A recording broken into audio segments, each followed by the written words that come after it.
iyadoo sanadadii ugu dambeeyay lacagta dalkani Koonfur Afrika laga dareemayay hoos u dhac xoogan ayaa sanadkani waxa ay lacagta ranka ah ee dalkani Koonfur Afrika gaartay heerkii ugu hooseeyay waxa ayna saameyn ku yeelatay hoos u dhaca lacagtani ganacsatada Soomaaliyeed ee ku dhaqan dalkani Koonfur Afrika qiimo dhaca lacagta dalkani Koonfur Afrika ayaa la xiriirinayaa suuqyada saamiyada dalka Shiinaha oo hoos u dhac ku yimid ka oo durbadiiba saameyn ku yeeshay dhowr wadan oo ka mid yahay dalkani Koonfur Afrika.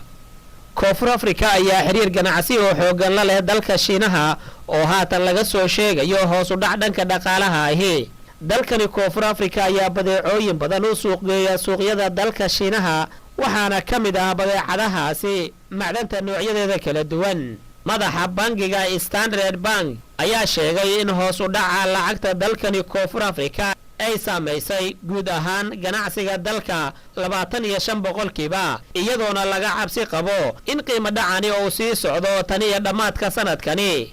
haddaba ganacsatada Soomaaliyeed ee jaabyarta ah saameyn intee la eg ayay ku yeelatay qiimo dhaca lacagta ranka ah ee dalkani Koonfur Afrika.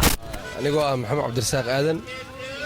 lacagta South Africa ee ranka waagii hore lacagta lagu shaqeeyo 3 kun ah jirtay waxbay dadku tiri jirtay laakiin hadeertan familka waxa u dirta xataa way ku culusaanay dhibaato weyn aan ku qabnaa maadaama dollarkii aad u kacay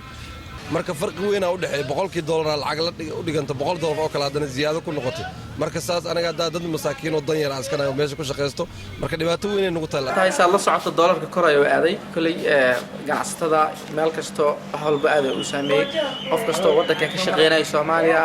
adduunka lacagaha loo kala dirsan jiro oo kale dadka aad iyo aad u dareemeen gaar ahaan shaqaalaha sidoo kale lacagihii sanadada hore aan diri jirnaa ama bilihii soo dhaafay aan diri jirnaa hadda lama diran karo